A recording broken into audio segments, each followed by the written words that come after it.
Preamble. We the people of the United States, in order to form a more perfect union, establish justice, ensure domestic tranquility, provide for the common defense, promote the general welfare, and secure the blessings of liberty to ourselves and our posterity, do ordain and establish this Constitution for the United States of America. Article 1. Section 1. All legislative powers herein granted shall be vested in a Congress of the United States, which shall consist of a Senate and House of Representatives. Section 2.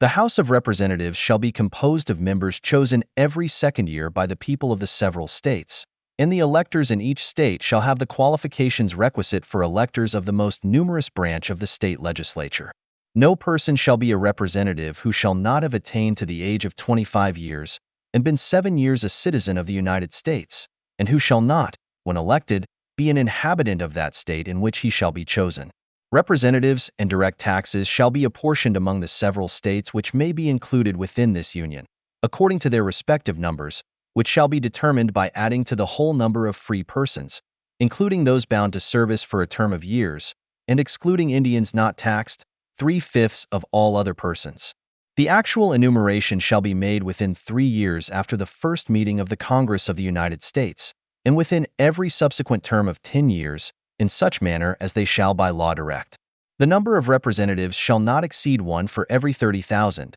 but each state shall have at least 1 representative, and until such enumeration shall be made, the state of New Hampshire shall be entitled to choose 3, Massachusetts 8, Rhode Island and Providence Plantations 1, Connecticut 5, New York 6, New Jersey 4, Pennsylvania 8, Delaware 1, Maryland 6, Virginia 10, North Carolina 5, South Carolina 5, and Georgia 3. When vacancies happen in the representation from any state, the executive authority thereof shall issue writs of election to fill such vacancies. The House of Representatives shall choose their Speaker and other officers, and shall have the sole power of impeachment. Section 3.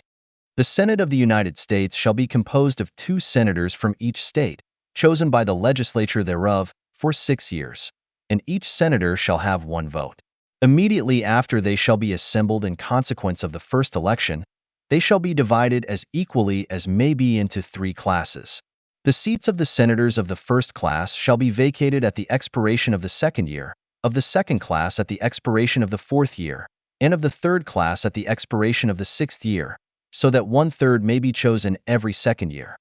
And if vacancies happen by resignation or otherwise during the recess of the legislature of any state, the executive thereof may make temporary appointments until the next meeting of the legislature, which shall then fill such vacancies. No person shall be a senator who shall not have attained to the age of 30 years and been 9 years a citizen of the United States, and who shall not, when elected, be an inhabitant of that state for which he shall be chosen. The Vice President of the United States shall be President of the Senate, but shall have no vote, unless they be equally divided. The Senate shall choose their other officers, and also a President pro tempore, in the absence of the Vice President, or when he shall exercise the office of President of the United States. The Senate shall have the sole power to try all impeachments. When sitting for that purpose, they shall be on oath or affirmation. When the President of the United States is tried, the Chief Justice shall preside,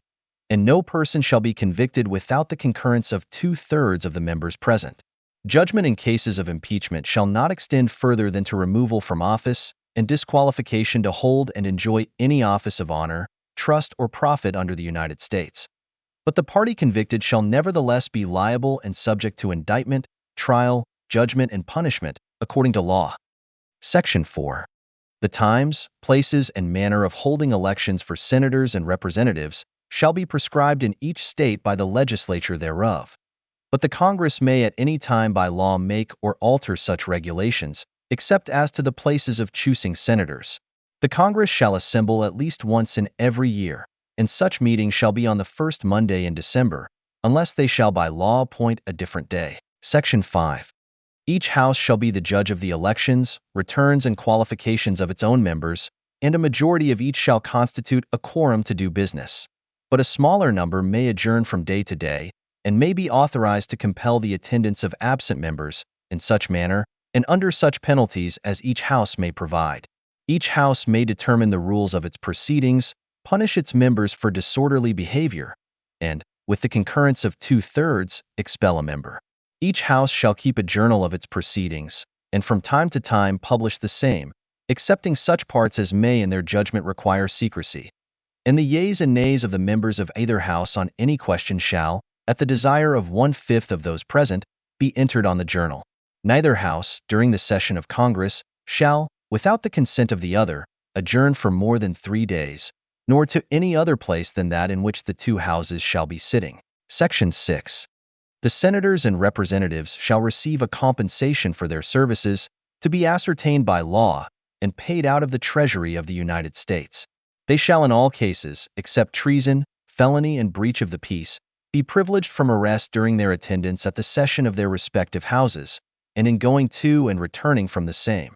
And for any speech or debate in either house, they shall not be questioned in any other place. No senator or representative shall, during the time for which he was elected, be appointed to any civil office under the authority of the United States, which shall have been created, or the emoluments whereof shall have been increased during such time.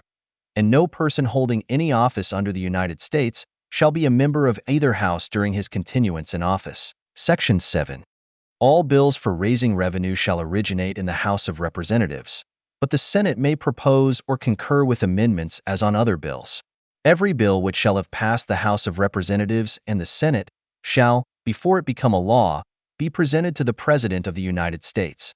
If he approve, he shall sign it, but if not, he shall return it, with his objections to that House in which it shall have originated, who shall enter the objections at large on their journal, and proceed to reconsider it. If after such reconsideration 2/3 of that House shall agree to pass the bill, it shall be sent, together with the objections, to the other House, by which it shall likewise be reconsidered, and if approved by 2/3 of that House, it shall become a law. But in all such cases the votes of both Houses shall be determined by yeas and nays, and the names of the persons voting for and against the bill shall be entered on the journal of each House respectively. If any bill shall not be returned by the President within 10 days, Sundays excepted, after it shall have been presented to him, the same shall be a law, in like manner as if he had signed it, unless the Congress by their adjournment prevent its return, in which case it shall not be a law. Every order, resolution, or vote to which the concurrence of the Senate and House of Representatives may be necessary,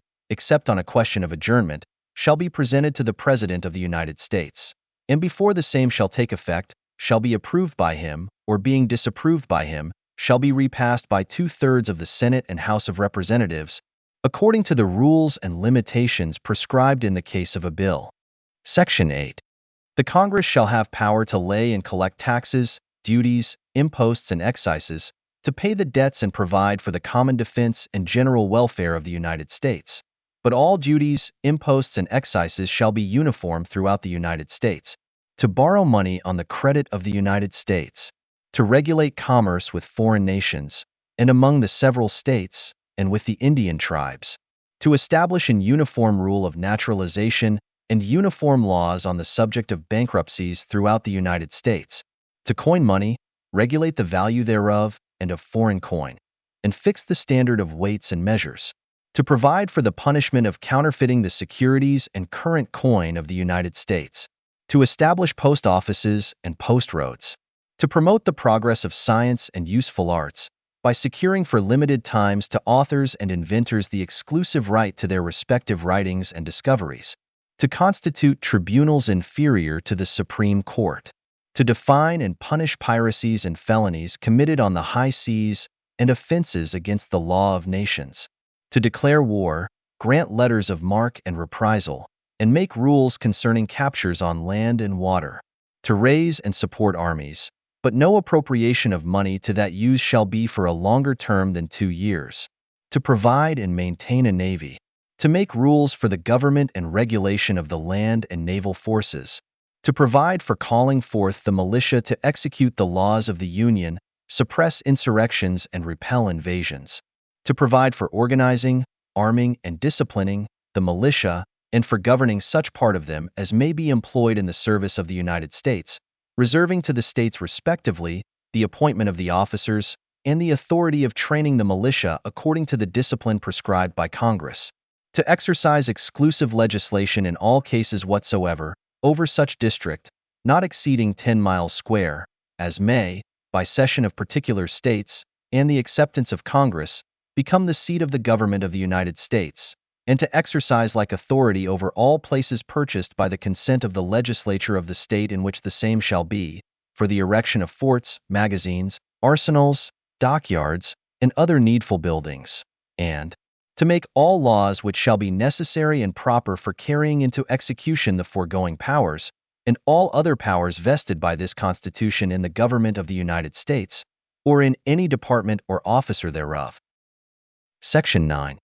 The migration or importation of such persons as any of the states now existing shall think proper to admit, shall not be prohibited by the Congress prior to the year 1808, but a tax or duty may be imposed on such importation, not exceeding $10 for each person. The privilege of the writ of habeas corpus shall not be suspended, unless when in cases of rebellion or invasion the public safety may require it. No bill of attainder or ex post facto law shall be passed. No capitation, or other direct, tax shall be laid, unless in proportion to the census or enumeration herein before directed to be taken. No tax or duty shall be laid on articles exported from any state. No preference shall be given by any regulation of commerce or revenue to the ports of one state over those of another.